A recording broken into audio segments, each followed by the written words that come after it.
Bonsoir mes chers amis. Alors, une fois n'est pas coutume, mais c'est une fois un peu particulière. En effet, nous sommes ce qu'on peut considérer le dernier Shabbat de l'année, et c'est effectivement Nitzavim précède toujours la fête de Rosh Hashanah. Donc, on peut considérer que Nitzavim est toujours lu le Shabbat qui précède, parfois avec Vayeler ou parfois tout seul, comme cette année. Et ceci, comme c'est marqué dans le tour, il y a, comme on l'a déjà souvent mentionné, Imdu Vetikon. Tenez-vous debout, Vetiku et sonnez. Une allusion à tenez-vous debout, c'est Ambedim, c'est Nitzavim, Atem Nitzavim. La paracha de Nitzavim précède Tikro, la sonnerie, le chauffard. C'est c'est-à-dire la mitzvah du shofar, qui est évidemment Rosh Hashanah. Alors, avant de rentrer dans le vif du sujet, je voudrais déjà profiter de ce cours pour, puisque c'est une conclusion en quelque sorte, de remercier déjà vraiment de tout cœur toutes les personnes qui nous ont soutenus, puisque quand vous écouterez ce cours, donc la campagne battra encore son plein, donc on a fixé 3 jours. Là, on a dépassé la moitié, au Hachem, mais pour laisser à tout un chacun l'opportunité de participer, on a prolongé jusqu'à Rosh Hashanah.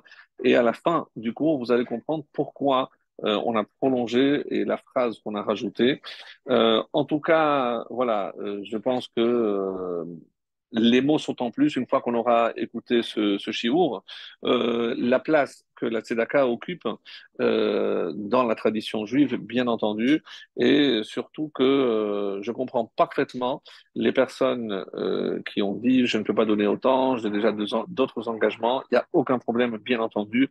Et le seul devoir qu'on a, c'est d'accomplir notre devoir. Notre devoir, c'est soutenir des institutions, d'abord sa synagogue, cela va de soi.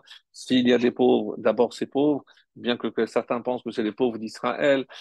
Est-ce que un étudiant en Torah est considéré comme un pauvre dans le sens où il a préféré sacrifier autre chose, puisque ce sont des gens qui ont des capacités intellectuelles, ils auraient pu faire de hautes études, mais ils préfèrent mettre justement ce sechel, cet intellect au service de la Torah, et par cela même, donc évidemment, ils se privent de pouvoir gagner leur vie comme d'autres auraient pu le faire.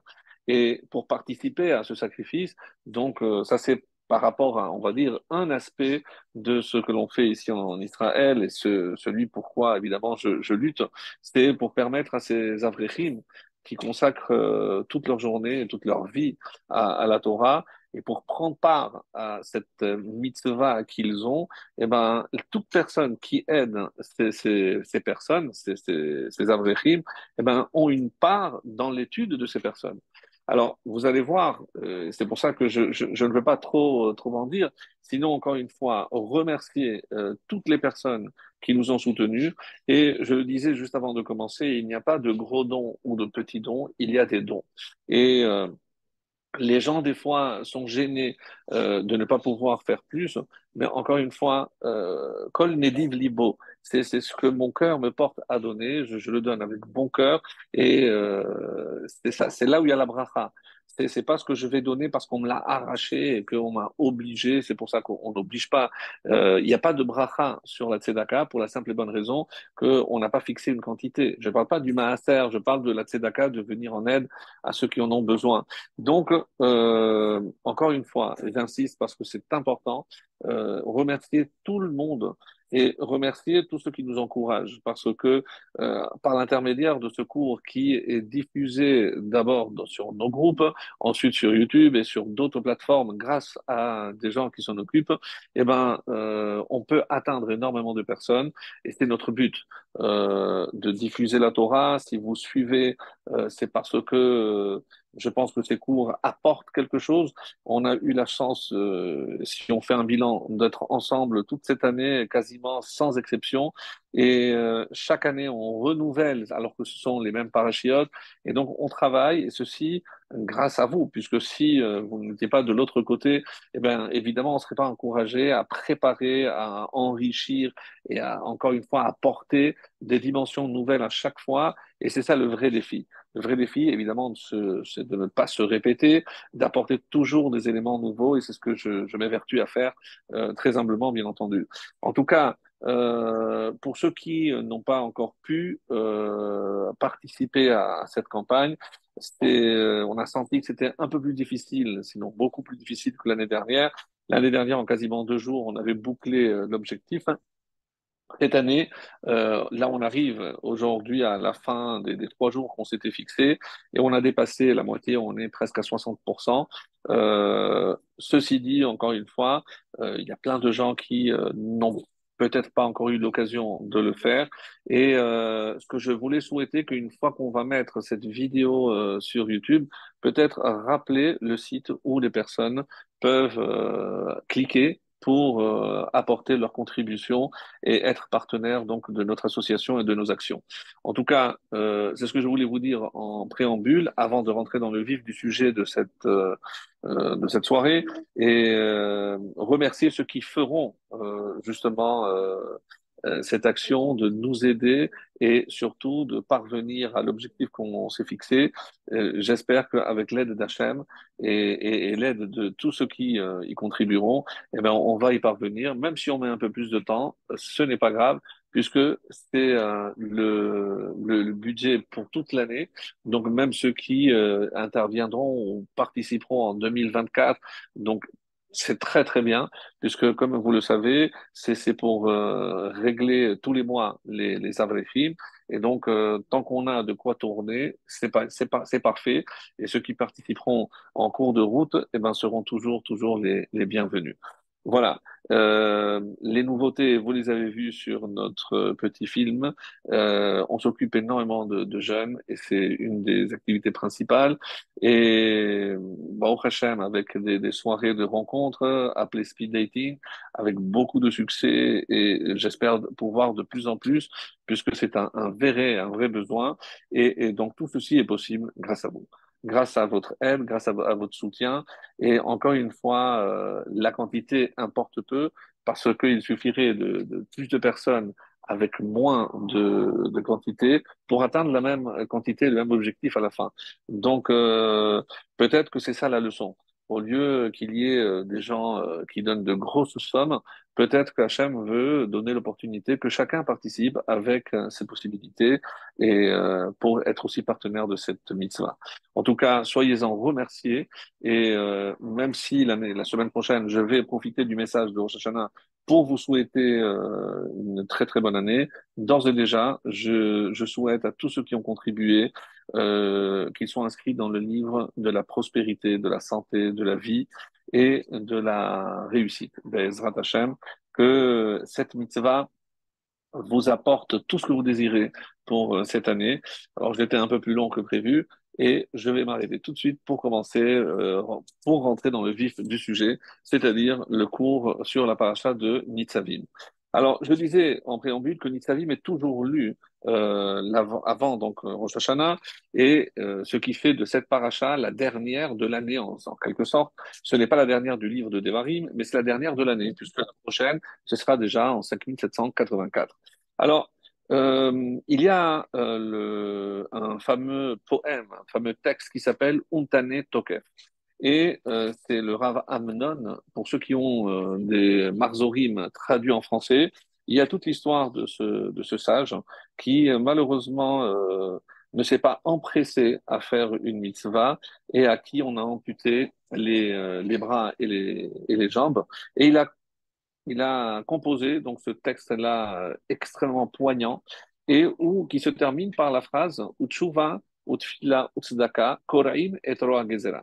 Et donc, qu'est-ce qu'il nous rappelle? C'est que, évidemment, le jour de Rosh Hashanah, tout le monde sait qu'on se tient comme des moutons qui passent un par un devant un Kadosh Baruch Hu pour être jugés.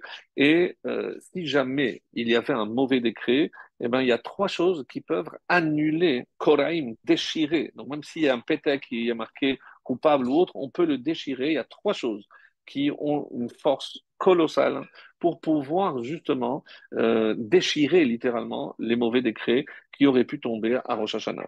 Alors, quelles sont ces trois choses? La Teshuvah en premier, la Tefila et la Tzedaka.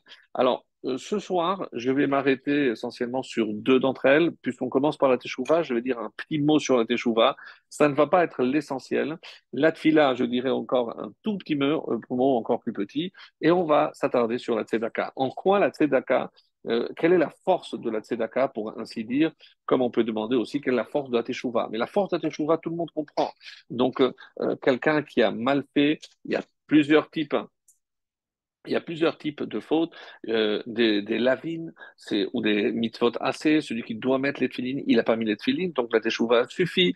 Donc il s'est levé tard, un décalage horaire, il s'est senti, l'heure est passée, il s'est réveillé, c'était déjà le soir suivant, il n'a pas pu ni faire le schéma, etc. Donc il fait teshuva, on lui pardonne.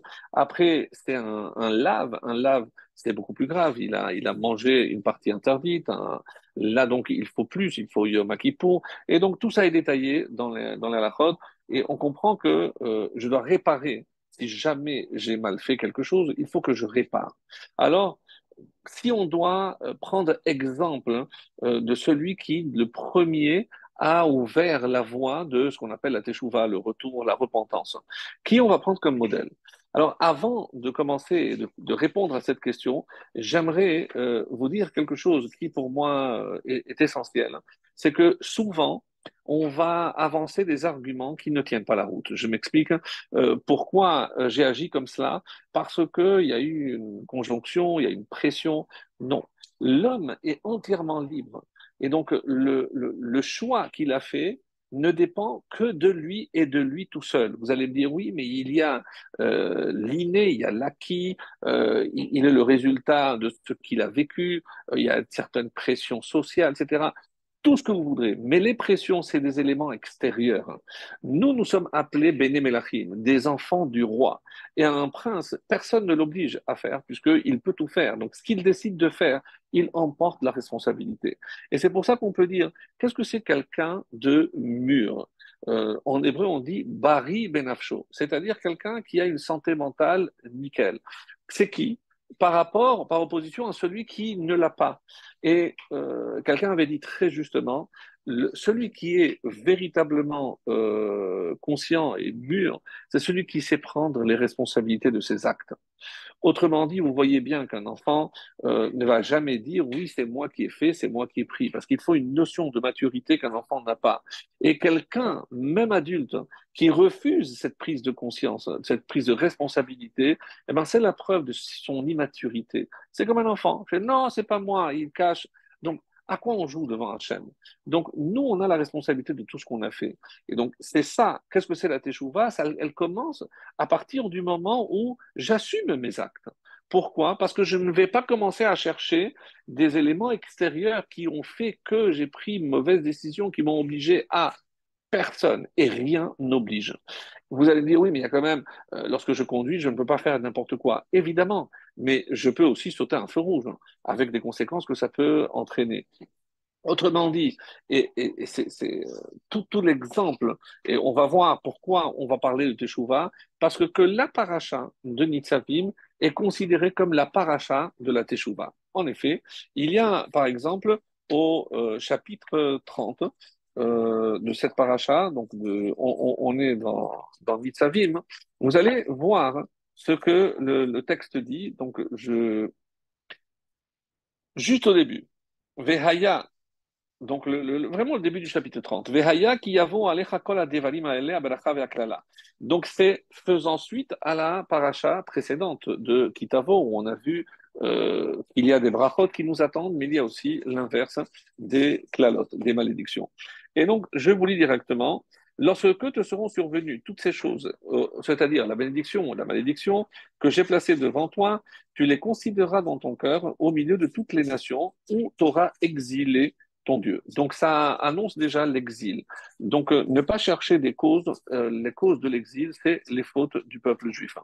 Et par la suite, et tu retourneras, ou tu seras inspiré à retourner à Hachem. Et là, on utilise le terme Veshavta. Donc, en hébreu, ça donne très, très bien. Donc, Veshavta ad Hachem Lokecha. Et tu retourneras littéralement jusqu'à l'éternel ton Dieu. Donc, comme tous les commentaires le font remarquer, ici, dans ce verset, regardez combien de fois revient ce terme. Alors, par exemple, Veshavta Hashem Elokecha, kechol asher tivecha yom ata uvanecha, Veshav Hashem Elokecha et shevutecha velichamecha, Veshav vekibetzcha shelevitzcha shama. Donc, ce terme, il y a aussi Vahashevota el levavecha. Littéralement, donc, comme j'ai dit, tu te placeras devant toi ou tu les considéreras dans ton cœur, tu les ramèneras, va à Shevota, tu les ramèneras à ton cœur. La suite, donc, je traduis très rapidement, tu seras donc inspiré pour retourner de tout ton cœur, de toute ton âme, et tu obéiras à sa voix conformément à tout ce que je t'ordonne aujourd'hui, toi, tes enfants. Alors l'Éternel, ton Dieu, Shav, ramènera les exilés et te prendra en pitié, il te rassemblera à nouveau d'entre toutes les nations, ton Dieu, où Dieu t'avait dispersé.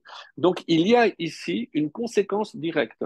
Lorsque le peuple se rapproche, retourne vers Dieu, Veshavta, alors lui aussi, il ramène les exilés, il les ramène sur sa terre. Si je considère que l'exil est la conséquence des fautes, tu répares la faute, tu reviens à la maison, c'est-à-dire tu reviens en Israël. C'est-à-dire qu'il faut peut-être voir aussi dans ces versets, où je ne vais pas m'attarder, parce qu'il faudrait vraiment un cours que pour ce verset-là. Et d'ailleurs, comment je sais que c'est en Elul où je commence ce travail-là? Quelques versets plus loin, le verset 6, donc, et qu'est-ce que ça veut dire? L'Éternel, ton Dieu, circoncira ton cœur ainsi que le cœur de ta progéniture, te permettant d'aimer l'Éternel ton Dieu. Les Rachamim disent, regarde, si tu prends et levavecha, ve et levav, les initiales, ton cœur et le cœur de ta descendance, et aleph, levavecha, lamed, ve et levav, et levav zarecha, le cœur, encore le lamed, ça donne Elul. Quand est-ce que tu pourras procéder, commencer ce processus de rapprochement, de retour littéralement vers Dieu, le mois de Elul? Donc tout est dit, et c'est dans cette paracha. Donc on parle d'Elul, on parle de la Teshuvah, on parle du rapprochement, comment se rapprocher d'Hachem. Donc vraiment, mes chers amis, tout y est. C'est incroyable, et c'est pour ça qu'on appelle cette paracha la paracha du retour, pour ainsi dire, la paracha de la Teshuvah. Mais ce qui m'intéresse, moi, comme je le disais, c'est prendre exemple de la première personne qui a opéré ce retour. Alors, dans le Midrash, et je prends d'abord les psukim, on est dans le Midrash Rabbah, et il est question d'un personnage. Je remets le contexte très rapidement. Rappelez-vous, les 10 frères ont voulu vendre, d'abord dans un premier temps tuer, après jeter dans un puits, et après vendre. On parle de la vente de Yosef. Et là intervient l'aîné. Réhouven leur a dit non. Comment on va le tuer? On va le jeter dans le puits. Quelle était son intention? Revenir vers le puits et ensuite pouvoir le ramener à son père. Donc Réhouven était animé de très bonnes intentions. Le texte commence en disant Vayashov Réhouven el Habor. Donc Réhouven est revenu, comme il avait promis, vers le puits. Mais attendez, mais il était là avec les frères, donc il est reparti, il est revenu. Pourquoi il est reparti? Alors le Midrash dit, c'est rapporté d'ailleurs par Rashi, Vechanaya, où il était, et on nous dit Besako ou Betanito. Donc il était dans son silice et dans son jeûne. Pourquoi? Parce qu'il faisait teshuva. Sur quoi il faisait teshuva? Lorsque, rappelez-vous, il a pris la décision, alors qu'il n'aurait pas dû, évidemment, lorsque Rachel est morte, qu'est-ce qu'il a fait Yaakov? Il a pris sa couche et il l'a amené chez la servante de Rachel, Bilha. Et quand il a vu ça, il a dit comment? Mon père préfère la servante de sa femme préférée plutôt que ma mère, Léa. Qu'est-ce qu'il a fait? Il est rentré dans la tente de Bilha, il a pris la couche de son père et il l'a posée dans la tente de Léa. Et le texte a été très dur avec Rouven, a dit qu'il a couché avec Bilha, Kras de Shalom. C'est pour ça qu'il y a une double lecture avec des théamim pour lire de deux manières, pour nous dire attention, c'est surtout pas imaginer que Réhouven Chas Shalom a eu un rapport intime avec Bilha, certainement pas, mais c'était considéré comme si, donc c'était très grave. Lorsqu'il a pris conscience de cela et il a décidé de faire teshuva, il s'est dit mais qu'est-ce que je fais? Est-ce que c'est à moi de décider où mon père doit passer la nuit, avec qui? Il a pris conscience, et là le mot clé et tout seul. Personne n'est venu lui reprocher quoi que ce soit. Il a pris conscience, il a assumé l'erreur et il a décidé de s'asseoir et de faire teshuva sur quelque chose de très grave qu'il avait fait. Zeu shekatuv vayashov Reuven el habor, vayashov leshon teshuva. Pourquoi retourner? Les Chachamim voient ici que d'où il vient, parce qu'il avait fait teshuva sur l'acte qu'il a accompli concernant la couche de Léa. Amar lo akadosh baruch Hu. Je cite le Midrash. Mais olam lo chata adam lefanai ve'asat tshuva. Depuis la création de l'homme, jamais un homme avait fauté, il avait fait teshuva. Ve'ata patarta b'tshuva trila. C'est toi le premier qui a fait teshuva. Et là, évidemment, tous les commentaires, même sur ce Midrash, nous disent, je ne comprends pas. Chayecha, par ta vie, chez Ben Bincha Omed ou Poter Bitshuva Techila, que ce soit un descendant de toi, Réhouven, qui ouvrira le premier en parlant de Teshuvah, ce n'est autre que le prophète Osée, Hoshéa, évidemment, lui qui a fait ce fameux texte, qui est la Haftara de Shuva, Shuva Israël, Ad Hashem Elokecha, Ve'apasuk melamed godel ma'alat ha'teshuva que Moshe limedo besof Yoma, comme c'est rapporté dans la Gemara de Yoma.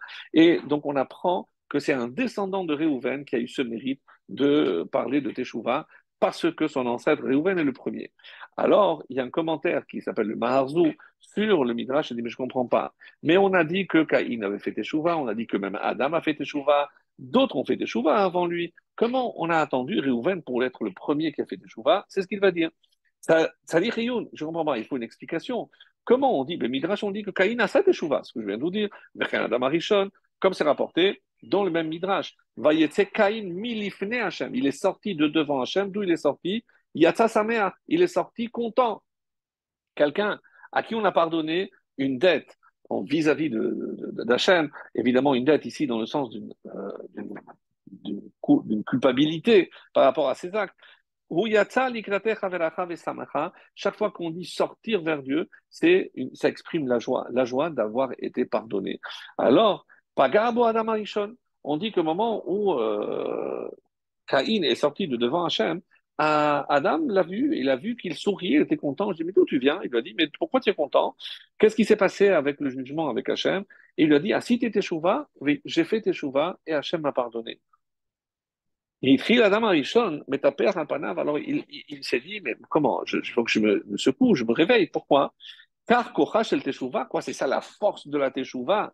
Alors, va Ani Adati, moi je ne savais pas, même quelqu'un qui a tué la moitié de l'humanité en tuant son frère, alors Nivhal ki lo pagash ki atrama, pardon, je saute une ligne, il crie la Damarishon, donc Metapéa, Miyad Amad Vama, donc lui aussi il s'est mis debout, et encore une fois, regardez le terme de se mettre debout, qui est un signe donc de celui qui se tient devant Hachem, autrement dit pour faire Teshuvah, et il a fait ce chant, Mizmor Shir Leyom Hashabat. Et Hashabat, c'est aussi de Teshuvah, c'est du retour.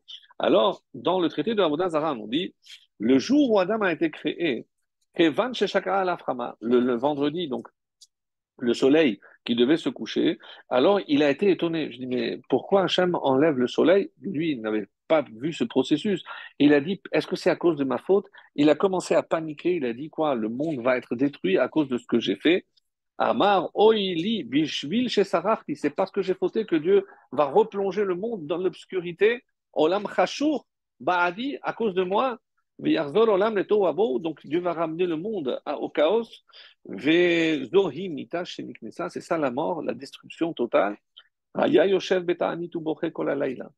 Toute cette nuit-là, il a passé en Ta'anit, il a pleuré. Et Chava Bocha Kenegdo, et Chava pleurait à côté de lui. Kevan She'ala Mudashacha, lorsque l'aurore, donc le soleil a commencé à pointer, il a dit Amar Minago Shel Olamu. Il a compris que c'est comme ça que le monde fonctionnait. Et c'est pour ça que certains sont très, très scrupuleux de faire le jour de Rosh Hashanah, la tfila de Rosh Hashanah l'a commencé très tôt à l'aurore, parce que c'est ce jour-là que Adam a compris qu'il avait été pardonné, et c'est ce jour-là, donc certains, ici en Israël, c'est très courant, on commence les prières de Rosh Hashanah très tôt le matin, à 5h, 5h30, pour faire la Mida au lever, au lever du soleil. Donc, qu'est-ce qu'il a de particulier, Réhouven, et pourquoi ce Midrash dit-il qu'il y a eu de la preuve, c'est qu'il y a eu Caïn et il y a Rével. Alors, pour faire vraiment très rapide, et quelle est la différence? Lorsque, et c'est le rabbi qui donne cette explication merveilleuse, qui dit, maintenant, quand on voit comment il a réagi, Réhouven, quand il est revenu, il a vu ses frères, hein, et bien plus tard, lorsqu'il se trouve devant Yosef sans le savoir, et qu'il se retrouve avec l'argent qui n'était pas le leur, et ils ont commencé à paniquer, et ils se sont dit peut-être que c'est à cause de ce qu'on a fait. Et qu'est-ce qu'il leur a dit? Lui, il leur a dit, Halo amarti alachem les morts. Moi, je vous avais déjà dit à l'époque, lorsque vous étiez en train de tuer, vous vouliez tuer votre petit frère, Al techet u bayeled. Ne fautez pas à l'égard de cet enfant. Velo shematem, et vous n'avez pas écouté. C'est-à-dire que maintenant, et c'est pour ça qu'il dit maintenant, ça sert à rien de pleurer. Maintenant, il faut revenir. C'est trop tard pour pleurer. Ben, moi, ça me rappelle cette anecdote. Vous savez, il y avait deux contrées très riches qui faisaient énormément d'échanges, etc. Mais ils avaient convenu ensemble qu'ils allaient avoir un seul cimetière dans l'une des deux contrées et que n'y a pas besoin de faire deux cimetières. Et effectivement, ça marchait très bien jusqu'un jour où les relations se sont rompues et malheureusement, donc on a mis une barrière et les seuls qui étaient capables et habilités à passer, c'est puisque le cimetière était de l'autre côté, c'est lorsqu'il y avait des morts d'un côté, alors on les transportait de l'autre. Et évidemment, les gens ont compris qu'il y avait ici un bon filon et ils commençaient à mettre dans les cercueils de la marchandise qu'ils pouvaient revendre et c'était quelque chose de florissant. Juste un jour, il était très étonné, le garde, il était un peu plus scrupuleux que les autres, hein, et il a remarqué quelque chose d'étonnant, c'est que les gens qui portaient le cercueil et les gens qui accompagnaient, ils étaient tous souriants. Il a dit, attendez, je vais vérifier ce qui se passe. Mais comment? Alors, au moment où il s'apprêtait à ouvrir, ils ont tous commencé à pleurer. Il lui a dit, non, il lui a dit, c'est ça votre erreur. C'est que vous auriez dû, si vous avez pleuré avant, eh ben, moi, je n'aurais rien vu et vous seriez bien passé. Mais maintenant, c'est trop tard. Vous pleurez après coup. Donc, c'est ce que un petit peu Réhouven essaie de faire comprendre à ses frères. Je ne comprends pas. Mais vous ne voyez pas que c'est trop tard. C'est ça ce que je vous avais dit. Vous ne m'avez pas écouté quand je vous ai dit. C'est-à-dire, ne cherchez pas maintenant des excuses ce qui nous arrive, etc. Il faut assumer. Donc de là, on apprend que la force de Réhouven, c'est d'avoir assumé pleinement ses actes. Ah, et Caïn, mais qu'est-ce qu'il a dit Caïn? C'est pas moi, c'est la femme que tu m'as donnée. Et Adam, pardon, Adam, qu'est-ce qu'il a dit? C'est la femme que tu m'as donnée. Caïn, qu'est-ce qu'il a dit? Et c'est un midrash très dur qui dit Hashomer, Achi Anochi. Donc, mais est-ce que je suis le gardien? Je dis non. Est-ce que c'est moi le gardien? Non, c'est toi le gardien. Comment tu as laissé faire ce que moi j'ai fait, ce qui est arrivé à mon frère? Donc, qui le rend coupable en quelque sorte, Caïn? C'est Hachem lui-même. Donc, il y a d'autres exemples. Par exemple, on dit que David et Shaoul, quelle est la différence entre David et Shaoul? David, il a dit Khatati, j'ai fauté. Mais quand on écoute les paroles de Shaoul, lui aussi, il a dit Khatati. Khatati ki yareti. Oui, j'ai fauté parce que j'ai eu peur du peuple. Je dis, mais comment? Tu essayes de dire pourquoi tu as fauté, c'est le peuple qui t'a obligé, alors que je t'avais demandé de tuer Agag et tuer tous les animaux, tu me laisses les animaux pour me les offrir, tu n'as pas fait ce que je t'ai demandé. Oui, mais le peuple a fait une pression et tu n'es pas digne d'être un roi si tu n'es pas capable d'assumer tes actes, la portée de tes actes. Et nous sommes aujourd'hui devant le roi des rois. Quand je dis aujourd'hui, évidemment, on parle de Rosh Hashanah. Donc, ça, c'est ce que je voulais dire, grosso modo, sur la Teshuvah. Il y aurait évidemment plein de choses à dire, mais ça, c'était un petit préambule. Et on va rentrer dans ce que je voulais vraiment développer dans cette deuxième partie. C'est le deuxième volet. Alors, de quoi il s'agit? Nous savons déjà, parce que les années précédentes, on avait déjà parlé de ça, c'est pour ça que je ne voudrais pas revenir là-dessus. À Tamnitzavim, vous vous tenez tous aujourd'hui devant moi. Il y a une particularité, mes chers amis, à Rosh Hashanah et à Kippour, c'est que parmi toutes les fêtes de l'année, eh ben, les Juifs ne sont pas ensemble. En effet, en règle générale, les Juifs de la diaspora eh ben, rajoutent un jour. Et il se trouve que les seules fêtes, oui, j'appelle ça des fêtes, les seules fêtes où tout le monde est ensemble, il y a 2 jours ici, 2 jours là. Il y a un jour ici, un jour là. C'est Rosh Hashanah et Kippour. C'est-à-dire, à Tem Nitzavim Hayom, comme on l'avait déjà soulevé et rappelé les nombreuses fois, c'est que le terme Vayhi Hayom, généralement, ou Hayom, symbolise le jour où on se se trouvent tous devant Hachem, c'est le jour de Rosh Hashanah. C'est le Zohar qui nous dit Dehu Rosh Hashanah. C'est quel jour, quand la Torah désigne ce jour, on apporte des preuves de Iyov, de Elisha avec la Shunamite, et des preuves des textes où le terme, on avait vu ça les précédentes, je n'y reviens pas.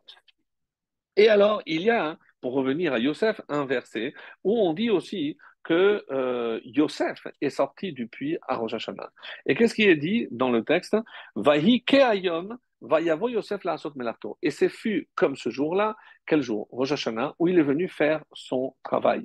Quel est le travail de tout juif? C'est faire le bilan. Et donc, lui, et c'est comme dit d'ailleurs le Targum en araméen, que je vous traduis, c'est il doit vérifier tous ses actes. Donc, c'est quoi sa mélacha, la mélacha d'un juif avant de se présenter devant Hachem? C'est venir avec un cahier où je sais ce que j'ai fait, je sais ce que je dois améliorer, et il n'y a personne pour nous le dire. Nous sommes très grands. Quand, lorsqu'on est Bari Benafsho, lorsqu'on a dit comme tout à l'heure, lorsque la personne est mûre et elle assume l'entièreté de ses actes, à ce moment-là, cette personne peut se présenter devant Hachem. Alors, euh, et autre chose ici, Atanit Savian, Kulechem. Ce mot Kulechem nous donne une force, et c'est ce que je disais, ensemble tous. Et c'est la preuve, encore une fois, que c'est Rosh Hashanah. Parce que tout le monde fait 2 jours, et comme Kippour, mais Kulechem, mais c'est aussi la force de l'union, parce que nous sommes tous unis.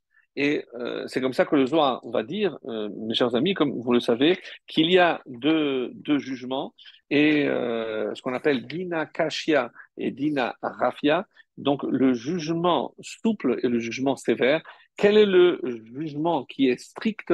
C'est lorsque je suis tout seul devant Hachem. Parce que là, je m'assume entièrement. Personne n'est là pour me protéger ou pour me défendre. Il n'y a que moi et moi-même. Donc ça, on dit que c'est le premier jour, c'est Dina Kashia. Et qu'est-ce que c'est Dina Rafia? Donc ici, c'est le jugement souple. C'est lorsque je suis un individu dans une collectivité. Pourquoi? Alors, soit, comme certains disent, que la collectivité, ben, c'est moi en tant qu'individu, qu'est-ce que j'ai apporté à la collectivité? Par exemple, j'ai fait du bien, je l'ai distribué, grâce à moi, un tel fait Shabbat, grâce à moi, un tel mange cachère. Donc ça, c'est des mérites. Alors que qui vont venir parce que ça joue sur une collectivité. C'est pas simplement parce que dans la collectivité, je passe inaperçu. Non, il ne s'agit pas de ça, mes chers amis. C'est que grâce à moi, quel est le bien que j'ai pu faire autour de moi? Et vous allez voir un Rashi merveilleux sur cette notion-là. Qu'est-ce que j'ai fait? Qu'est-ce que j'ai fait faire? Je dis toujours, c'est que qu'est-ce qui est plus fort que aimer Dieu? C'est faire aimer Dieu. Donc, ça, c'est un rôle que tout le monde peut prendre sur soi. On ne doit pas être ni rabbin ni érudit, tout simplement bien intentionné, vouloir le bien d'autrui et lui apporter tout ce dont il a besoin.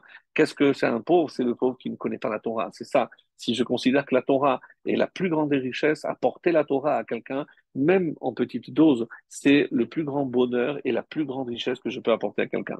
Alors, et on explique, et ça c'est un peu plus difficile, c'est qu'il y a aussi un autre jugement qui se déroule aussi à Rosh Hashanah. Lequel? Parce que quand tout le monde est jugé, Kol Baolam, toutes les créatures, mais les créatures, les Umot Haolam, qui voient le peuple juif, hein, ils savent pertinemment que la relation qui unit ce peuple à leur créateur est quelque chose d'exceptionnel. Donc, ils sont jaloux, et comme ils savent que eux ne pourront jamais les remplacer, qu'est-ce qu'ils se disent? On va tout faire pour couper la relation entre ce peuple et son créateur. Comme c'est marqué, l'enatek kesher. L'enatek et kesher, c'est couper le lien qui nous unit avec Hachem. Ça, c'est quelque chose dont on doit avoir conscience.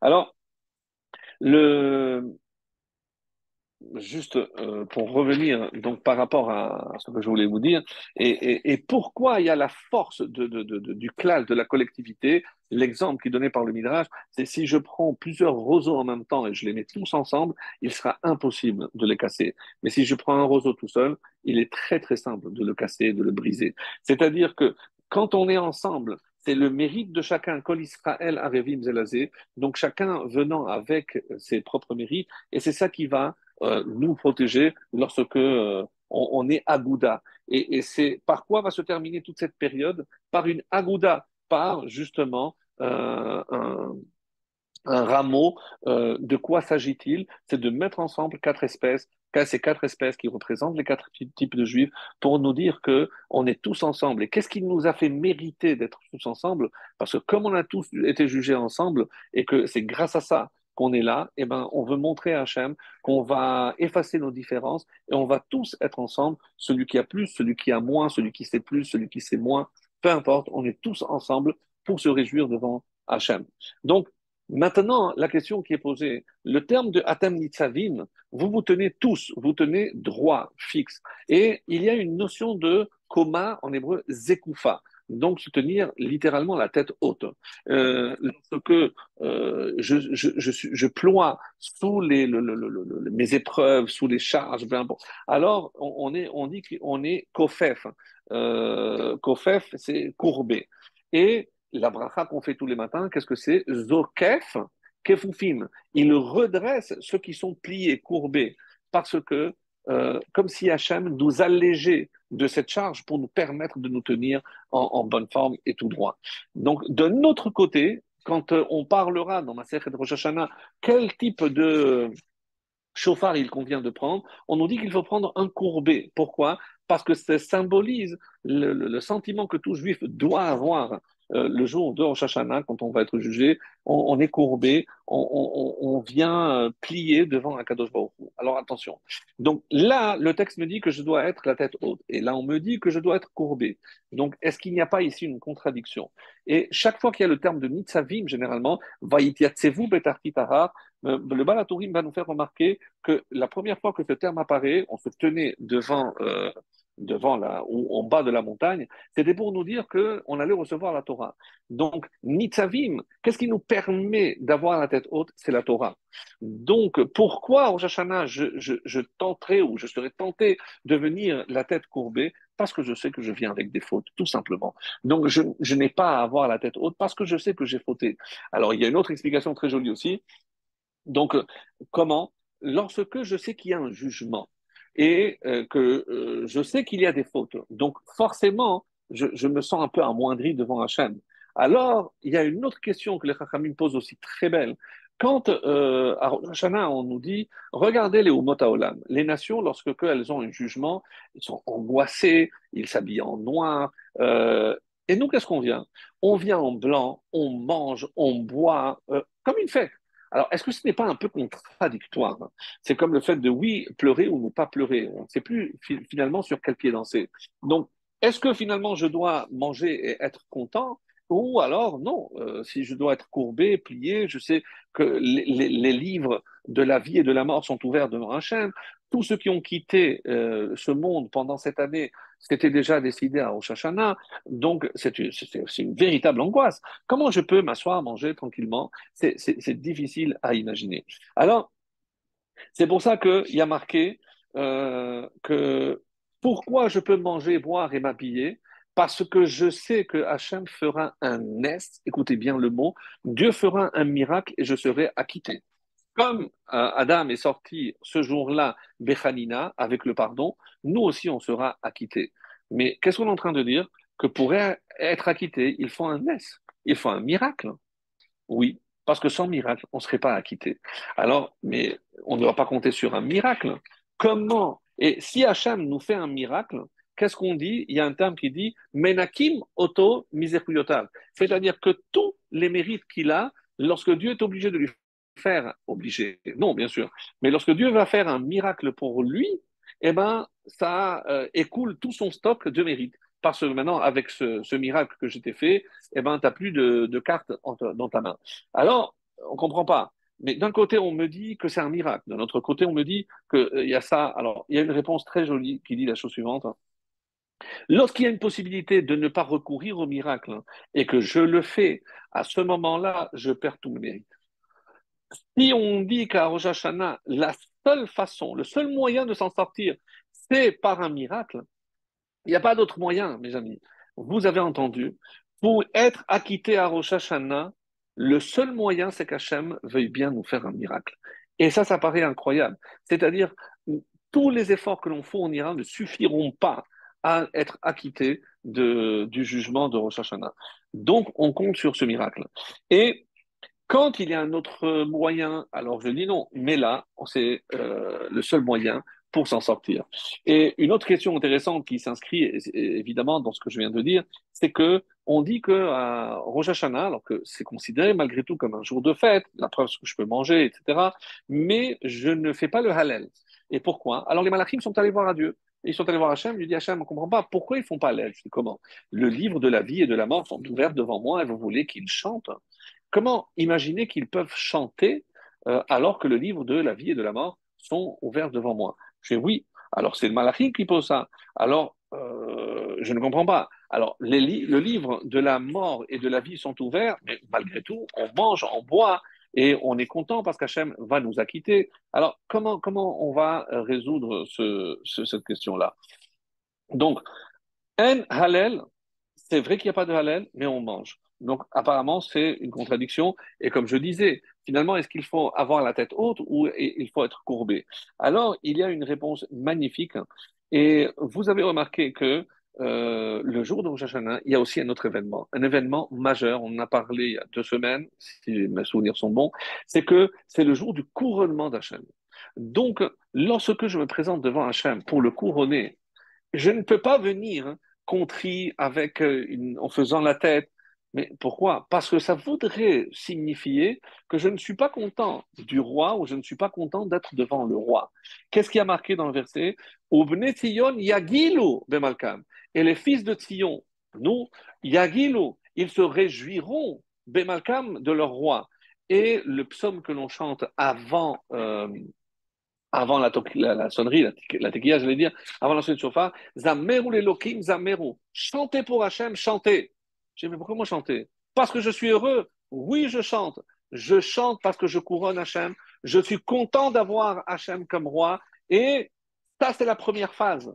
Donc, je suis content, pas par rapport à mon jugement, par rapport à ce qui se passe, mais parce que je suis conscient que je suis en train de couronner le maître du monde. Et c'est quelque chose qui me revient, moi, un être insignifiant, mais parce que je suis descendant d'Abraham, Yitzhak et Yaakov, je suis en mesure de me réjouir, de chanter devant Hachem, de sonner le chauffard. Ça, c'est la première phase. Maintenant que je suis devant Hachem, que je l'ai couronné, donc Hachem, tu es mon roi. Ah, donc tu deviens mon sujet. Et maintenant, je vais scruter, je vais voir si tu mérites d'être mon sujet. Donc, je vais analyser ce que tu as fait ou tu n'as pas fait. Ah, ça, c'est une autre paire de manches. Donc, on passe à la deuxième étape, la deuxième phase. Et dans cette deuxième phase, qu'est-ce qui se passe, mes amis? Eh bien, là, je vais être jugé.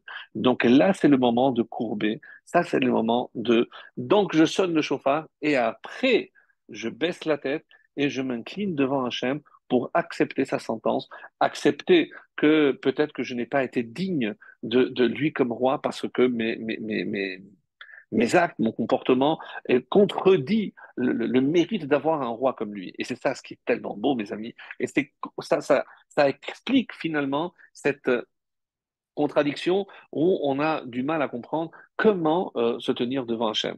Ça, c'était donc le premier point. Et c'est quelque chose. Et c'est pour ça qu'il y a cette expression Gilou Birada. Réjouissez-vous dans le tremblement. Donc, mais je me réjouis ou je tremble. Donc, c'est ça, et c'est ce que je viens d'expliquer. Et Benetzion Yagilou Bemalkam. Donc, Rosh Hashanah tombe le mois de Tishri.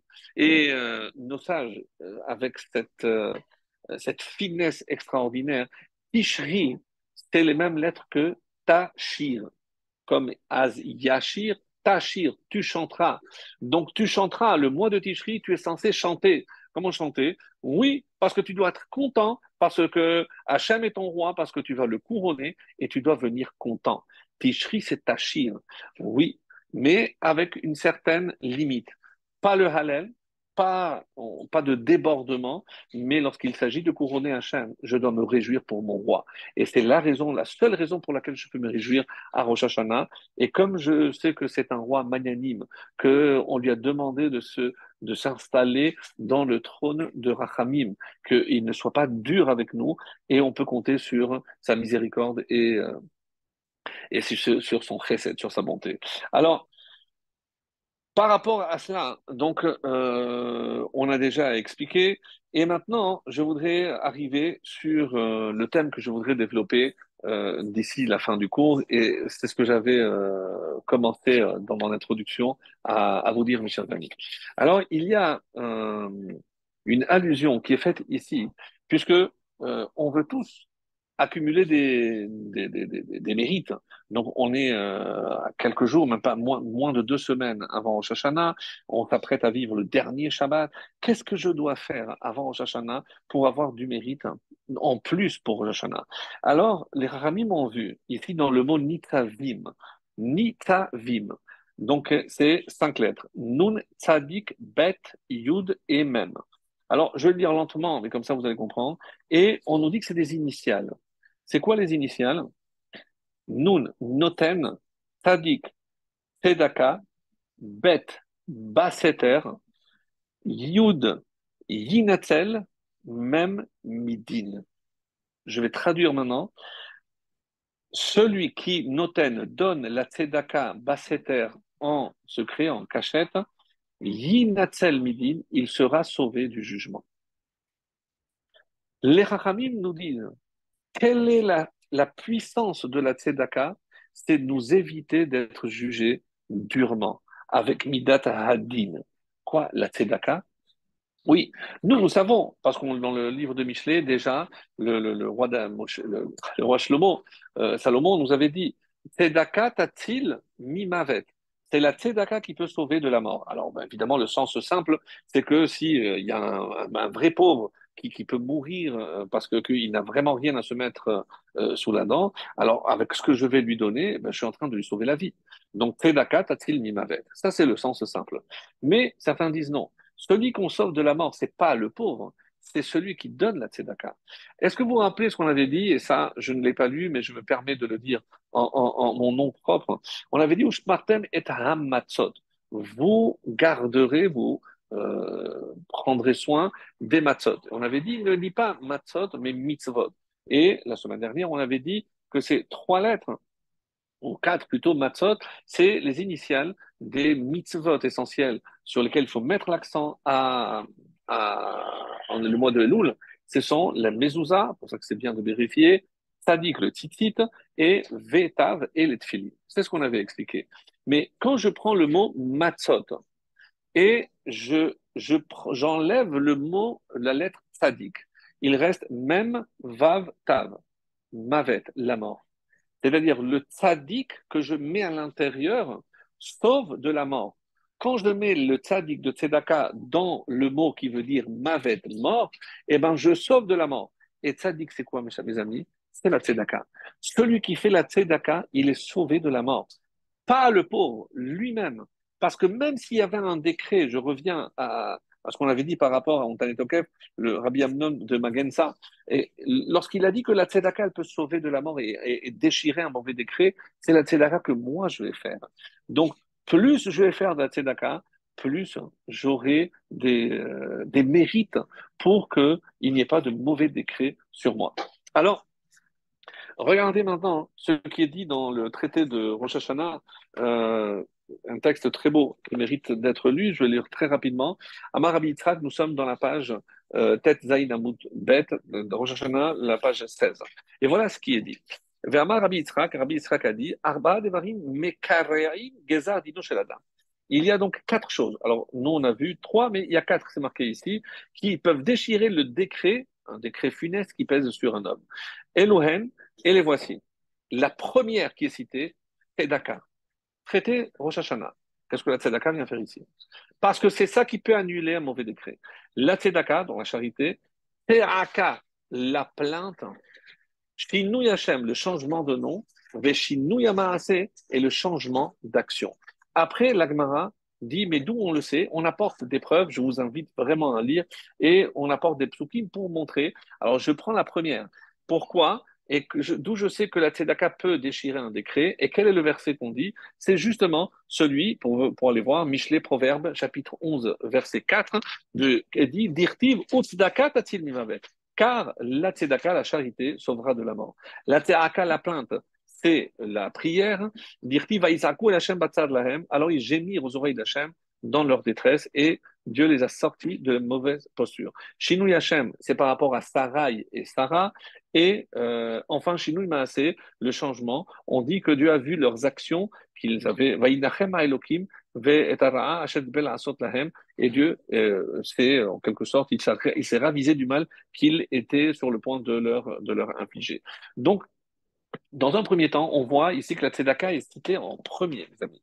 Donc, la force de la tfila, on le sait, j'ai dit que j'allais dire deux mots sur la tfila. Donc, la tfila, d'où on sait la force, c'est que quand Dieu avait tout créé, rappelez-vous, Adam Ayin, il n'y avait pas encore d'homme sur la terre, et c'est pour ça que rien ne poussait. Pourquoi? Mais quel rapport? C'est l'homme qui va irriguer, qu'est-ce qu'il devait faire? Il devait prier.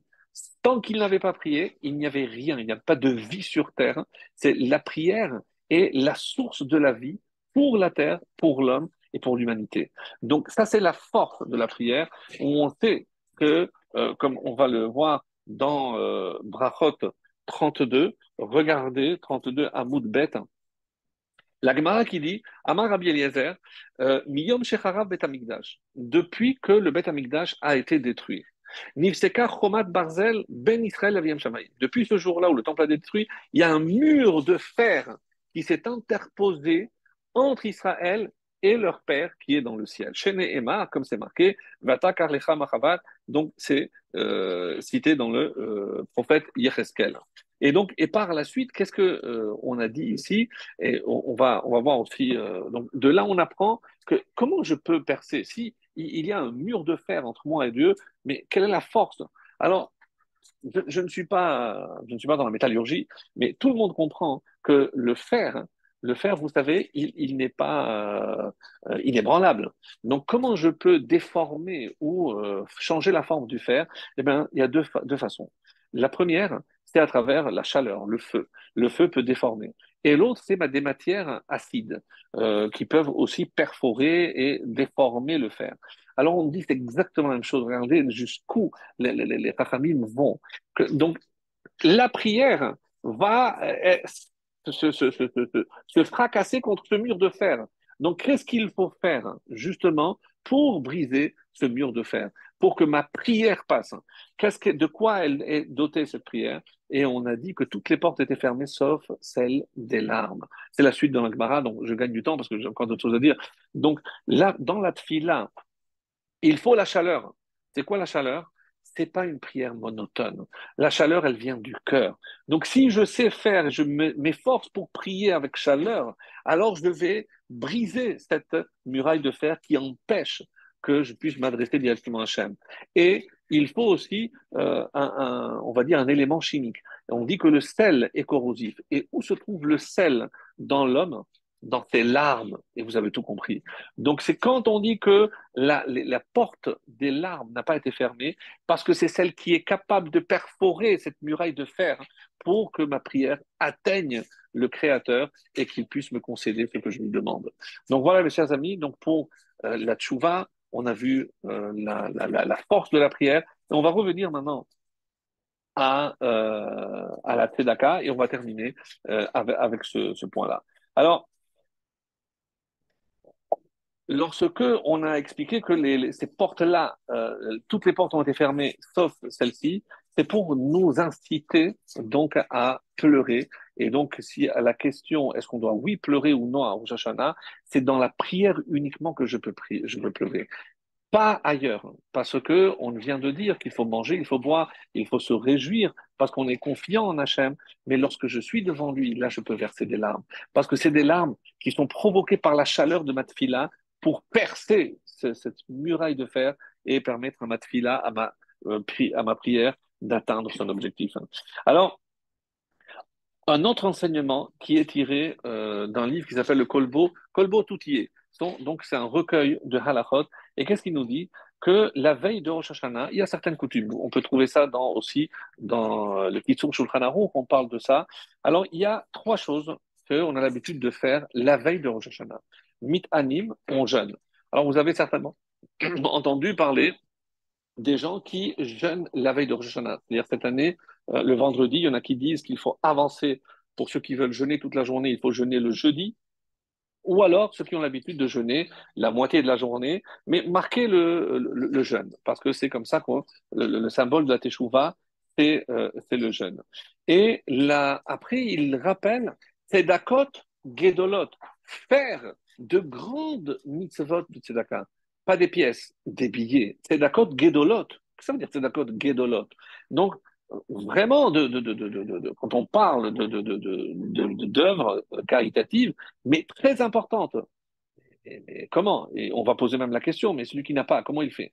Et l'itbol banahar, et aller faire le mikvé. Ces trois choses qui sont conseillées correspondent mit anim, c'est la teshuva, c'est le jeûne. Mammon, c'est la tzedaka. Et le nahar, on dit que c'est la tefila. C'est parce que je m'efface devant le Créateur. Et cette symbolique du mikvé, c'est où je reviens comme un fœtus, je reviens dans un élément liquide, comme l'eau était au départ de la création, l'eau remplissait donc la surface de la terre, comme c'est marqué, donc pour revenir à l'origine. Et donc, c'est la force de la tfila qui peut effacer et me faire ramener avant. Donc, je passe très rapidement, mais vous avez compris. Donc, le Rambam, dans Ilchot Teshuvah, donc nous sommes au chapitre 3, la halacha 4, nous l'avions cité déjà parce qu'on parle là-bas de Tikat Shofar, mais je vous lis la fin. Et voici ce qu'il dit à la fin de la quatrième halakha. Et au mipene inyanze, à cause de ce que l'on vient de voir, nahagu kol bet Israël, toute la maison d'Israël a pris comme habitude les harbot bistaka, de multiplier les actes de charité, ou bemaasim tovim, et de bonnes œuvres, de bonnes actions, vela asok be mitzvot, et de s'occuper des mitzvot. Mais pourquoi on a sorti la tzedaka des mitzvot? Ça ne fait pas partie des mitzvot, mais la force de la tzedaka est telle, et c'est ce qu'on va voir tout de suite. Mais Rosh Hashanah vers Yom Kippourim, c'est une allusion ici au Aseret Yemei Teshuvah, Yoter Mikol Hashana, plus que pendant tout le reste de l'année. Venahagu kulam lakum balayla ba'asara yamim elu, et on a l'habitude de se lever et de faire ce qu'on appelle les selichot, etc. Donc, d'ici, on voit que pourquoi un des symboles de Elul, c'est Ish, on a dit Anil et Dodi, moi pour mon bien-aimé. Évidemment, c'est la notion de Teshuvah. Mais Anil et Dodi, Vedodili, ça c'est par rapport à Teshuvah. Et il y a aussi la prière, certains disent, mais on dit aussi Matanot Ish Lerehu, Matanot Levionim. Ish Lerehu et Matanot Levionim, les initiales se Elul. C'est-à-dire Matanot Levionim, le cadeau aux pauvres, c'est la Tzedaka. Donc ça c'est le symbole même de Elul. Parce qu'il ne faut pas attendre les 10 jours de Rosh Hashanah. Si je veux accumuler des mérites, il faut que je commence bien avant. Et dans le chapitre 16, dans Devarim, il y a marqué là-bas, Tzedek Tzedek Tirdov, Leba Antichie, la tzedaka, la justice, on peut dire, mais ici aussi la charité, ça a double sens. Tirdov, tu poursuivras, Leba Antichie, pour que tu puisses vivre, Veya Rashta, et tu pourras hériter la terre que Dieu t'a préservée. Bien les Rachamim nous disent, Tzedek Tzedek, parce que comme tu dois faire beaucoup de tzedaka, on répète ce mot. Tirdov, tu dois toujours chercher à faire de la tzedaka. Et à quoi ça va me servir? Les mains tichier, afin que tu puisses vivre. Mais tu vivres quand? Veyarashta. Yarashta, c'est à l'envers, c'est tishri. Incroyable. Yarashta, tu hériteras, c'est tishri. Mais quand est-ce que je dois faire la tzedaka? Avant tishri.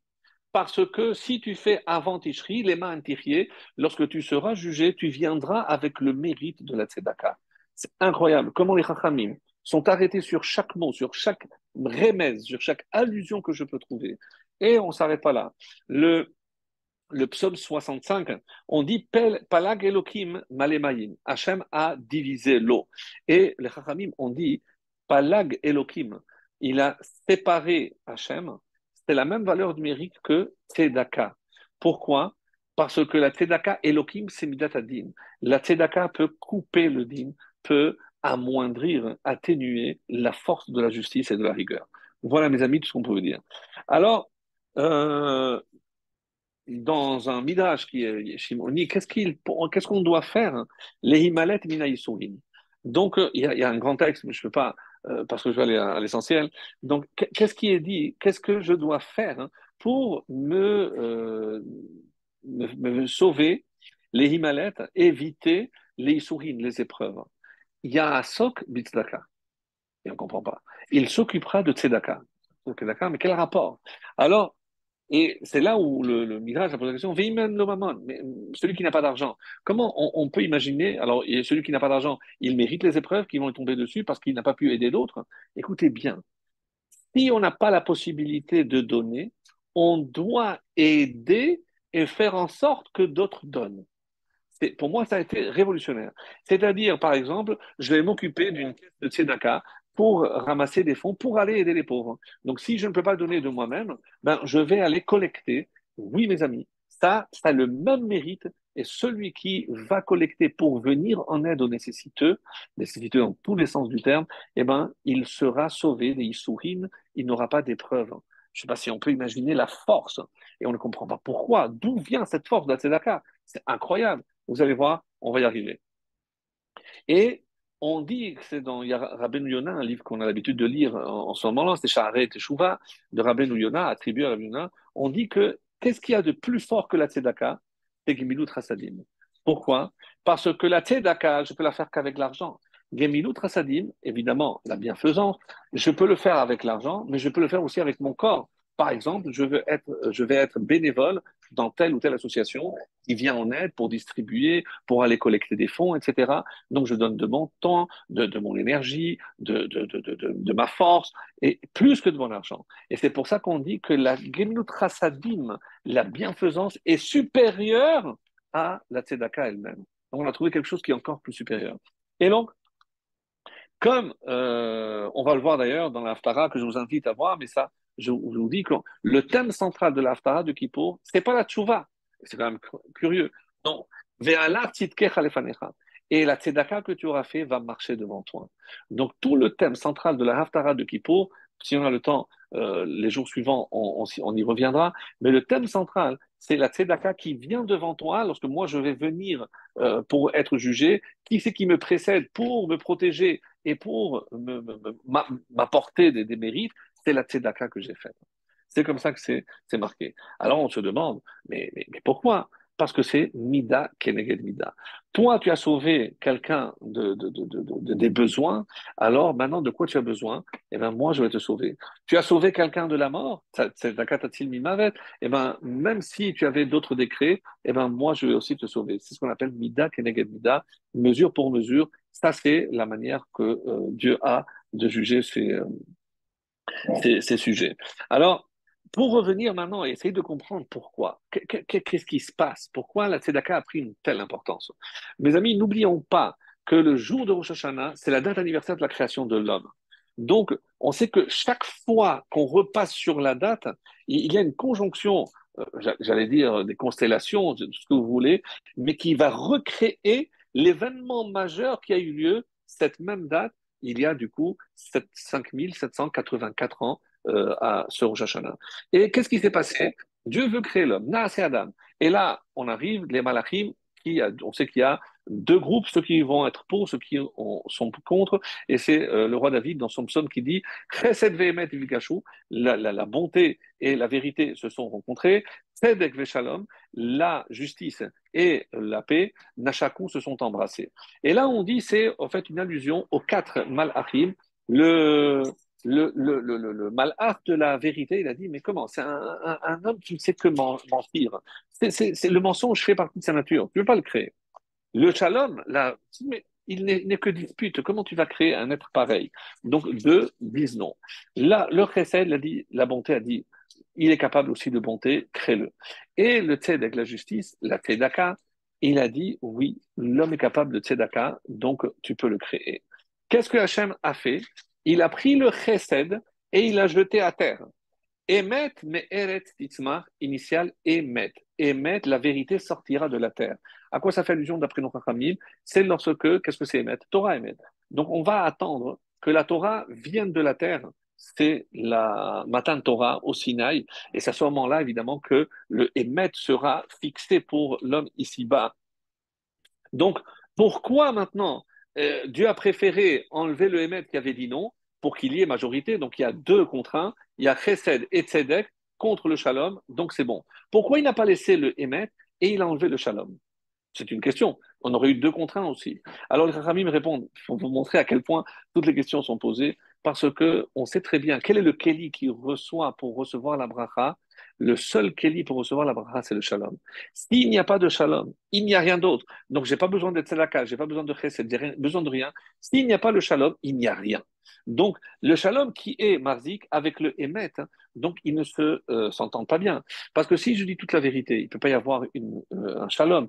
Donc, au nom du shalom, des fois, je dois aussi masquer la vérité. Donc, le shalom, évidemment, vous avez compris, c'est Aharon et Moshe, c'est le Hémet. Donc, Hillel et Shammai. Donc, dans ce monde, on dit que c'est un monde de Sheker. Mais parce qu'on a voulu laisser la place hein, au shalom. Si il y avait le Hémet, on n'aurait pas pu résister au shalom. Alors, dans Rosh Hashanah, on dit que quand on parle de la création de l'homme, donc chaque fois qu'il y a une Bria Hadasha, c'est maintenant à Rosh Hashanah que Dieu va se reposer la question, est-ce que ça vaut le coup de créer l'homme ou de le laisser créer? Donc les quatre vont venir. Ici, encore une fois, le Hémet, le Shalom, le Chesed. Alors, et qui c'est qui va nous défendre? Parce qu'il faut avoir deux contre un. Donc, le chesed, la bonté, si j'ai fait de la bonté, et par quoi se traduit cette bonté? Par la tzedek, par la tzedaka. La tzedaka qui va venir dire oui, il crée, il vaut mieux le créer, mais il faut qu'il ait des arguments, ce malach de la tzedaka. Alors il dit regarde, regarde tout ce qu'il a fait, regarde tout ce qu'il a donné. Viens, que maintenant, avant Rosh Hashanah, regarde tout ce mois, tout ce qu'il a donné. Donc, oui, il est capable, donc tu dois, oui, le créer. On ne peut rien dire. Si on donne cette force à l'ange de la Tzedaka pour venir nous dire à Rosh Hashanah, oui, il faut le créer, oui, il doit rester, parce qu'il est capable de Tzedaka, ça justifie amplement que l'homme soit créé, que l'homme reste créé. C'est ça ce qu'il dit ici, c'est vraiment colossal. C'est pas tout, c'est pas tout. Alors, donc, ça c'est pour le qu'est-ce qui s'est passé avec donc le passouk Kaftet? Je vais lire maintenant dans notre paracha. Vous allez voir maintenant où se trouve, on a trouvé la tchouva, où se trouve la tzedaka dans notre paracha. Et ça, c'est formidable parce que si on savait que c'était la paracha de la teshuva, mais c'est la paracha aussi de la tzedaka. Alors, nous sommes au chapitre 29 et je vais prendre le verset 21, Kaf Aleph. Et je vais lire directement en français parce que ça va nous permettre d'aller plus vite. Et Ve'amar Adora Acharon. Et une génération ultérieure, qui sera composée de vos descendants qui surgiront après vous avec l'étranger venant d'un pays lointain, dira à la vue des plaies de ce pays et des maladies par lesquelles l'Éternel l'aura frappé, parce qu'ils ont suivi malheureusement ses incitations, tout est soufre et sel. Comme c'est marqué, Gofrit Vamela, tout est soufre et sel, toute la terre hein, de ce peuple est brûlée. Elle ne peut pas être semée, rien ne peut y pousser, pas même un brin d'herbe ne pourra germer. Ceci est semblable à la façon dont l'Éternel a renversé Sédom, et Adma et Tsevoïm dans sa fureur et dans sa colère. Et tous les peuples diront, mais pour quelle raison l'Éternel a-t-il traité ainsi ce pays? On parle d'une autre, on ne parle pas de Sédom, on parle de la terre d'Israël. Quelle est la cause de cette grande et furieuse colère? Et ils diront, c'est parce qu'ils ont abandonné l'alliance de l'Éternel qu'il avait conclue avec eux et qu'il les a, quand il les a fait sortir d'Égypte, ils sont allés servir des déités, etc., etc. C'est pourquoi la fureur de l'Éternel s'est enflammée sur ce pays, lançant sur lui une malédiction. Alors, euh, qu'est-ce qui s'est passé avec Sédom? Pourquoi on a pris comme référent le peuple de Sédom? Rappelez-vous, qu'est-ce qui s'est passé? Que à Sédom, donc, il était interdit d'apporter ou de porter secours à des pauvres. Comme c'est marqué dans le chapitre 19 de Yecheskel, il est dit Veyad ani ve'evion de Erzika. Donc ils sont jamais venus en aide à un pauvre ou un indigent. Et on connaît tellement qu'il y a un midrash très beau, je ne sais pas si je l'avais raconté une fois, on dit qu'il n'y avait pas d'arbres à Sédom. Pourquoi? Parce que quand il y avait des arbres, il y avait des oiseaux. Et les pauvres qui étaient là, qui n'avaient pas de quoi se nourrir, ils tuaient les oiseaux et ils se nourrissaient. Lorsqu'ils ont vu ce phénomène, ils ont arraché tous les arbres. Il n'y a plus d'arbres, donc il n'y a plus d'oiseaux. Et plus d'oiseaux, malheureusement, les pauvres tombaient comme des mouches. Et rappelez-vous, c'est là où ils ont vu qu'un pauvre, il tenait, et ils ont découvert que c'était une des filles de Lot qui venait l'aider. Aketa Akata, elle a pleuré, elle a crié. Ils l'ont enduit de miel, très, très, très, très, une image très forte. Et pour nous dire qu'une abeille ne peut pas tuer. Mais un pauvre, ça n'aurait pas fait de mal. Mais si un pauvre, ça va attirer d'autres, et nous, on n'en veut pas. Et la preuve, c'est que c'est pour ça qu'ils ont fait subir cette mort atroce à la fille de Lot. Dans la paracha de Kitavo, pour revenir, donc ici, vous allez me dire, oui, mais où on voit la Tzedaka, je vais faire une marche arrière, parce que qu'est-ce qui peut entraîner la destruction de la terre? C'est si on se comporte comme c'est dans la Morah, c'est-à-dire si on ne s'occupe pas des pauvres. Et où je vois cette allusion, puisque Nisavi est en quelque sorte la conclusion de Kitavo. Alors, dans la paracha de Kitavo, donc le Khatam Sofer pose une question, et je l'ai noté ici, vous allez voir, c'est merveilleux. Alors, il est dit comme ça, quand on apporte la corbeille, etc.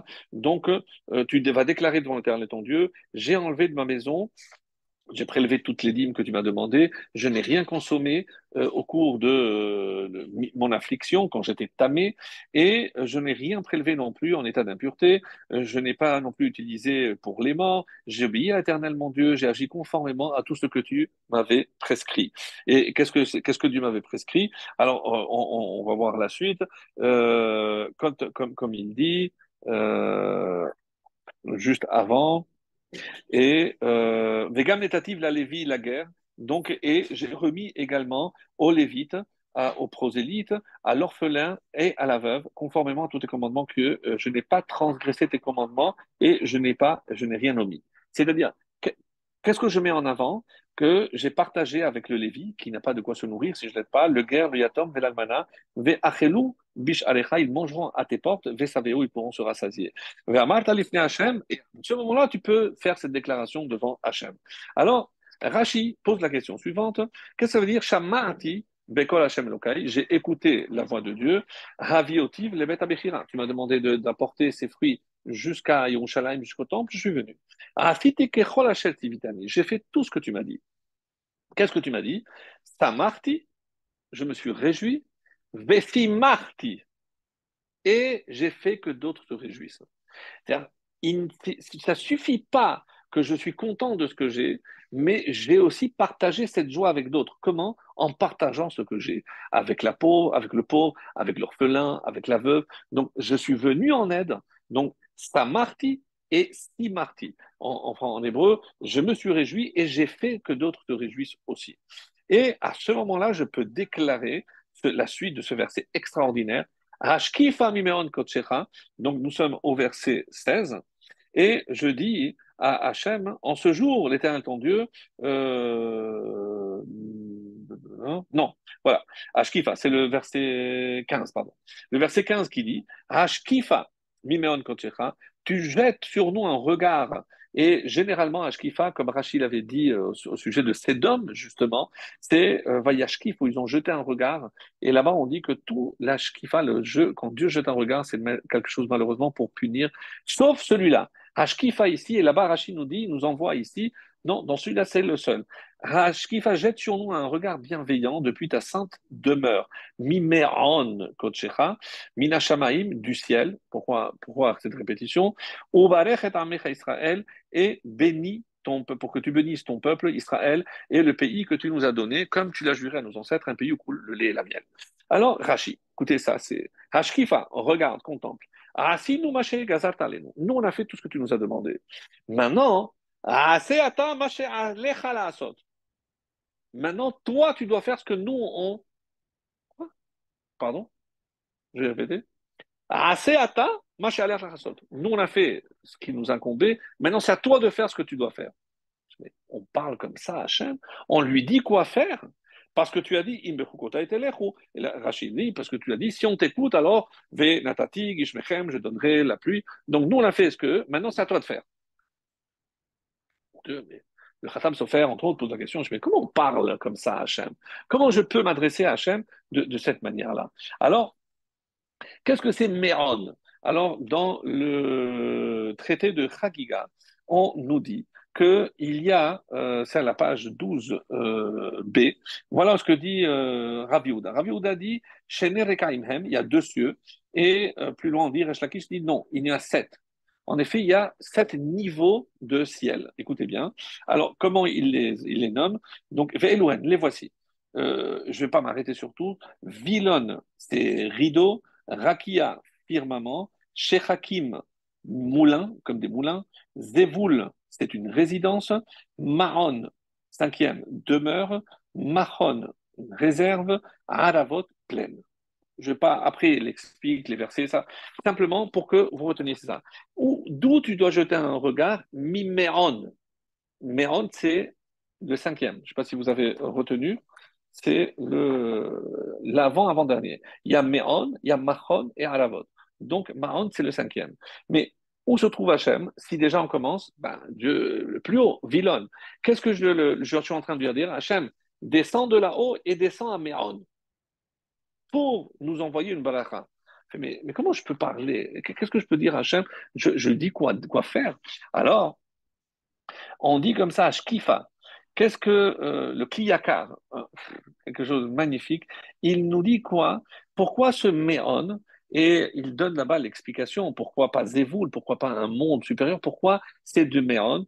Et il nous révèle que dans ce ciel, dans ce niveau, qu'est-ce qu'on trouve? On trouve deux qualités, deux dimensions divines. Et ouvrez grand les oreilles. La première, c'est la Simcha, et la deuxième, c'est le Chesed. Pourquoi? Parce que nous, on est content parce qu'on t'a servi. Donc, on veut aussi que tu te réjouisses. Donc, à ce niveau-là, dans le Méon, il y a la Simcha, il y a le Chesed. Donc, si tu dois nous bénir avec la joie et avec le Chesed, donc place-toi dans le Méon. Ça n'explique pas pourquoi on a le droit de dire à Hachem de descendre. Alors, est-ce que vous vous rappelez de Mégaléa Moukot on a cité? Donc là, on n'a pas le temps de tout faire, donc je vais juste prendre deux lignes. Et rappelez-vous, il y avait Ranav 550, 252. Et voici ce qu'il dit. Il cite un livre qu'on ne connaît pas qui s'appelle Sodi Raza. Donc, c'est les secrets, littéralement. Veine itabe sefer, qu'est-ce qu'il y a marqué là-bas? C'est Sheva Neharot Svivot Akise. Il y a sept fleuves autour du Kissé, le Kissé Akavod, du trône céleste.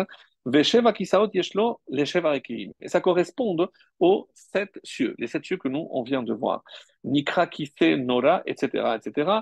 Et ce qui nous intéresse, Sheken Kissé Shel Aravod Nikra Kissé Nora, Berakia Machon Nikra Kissé Melucha.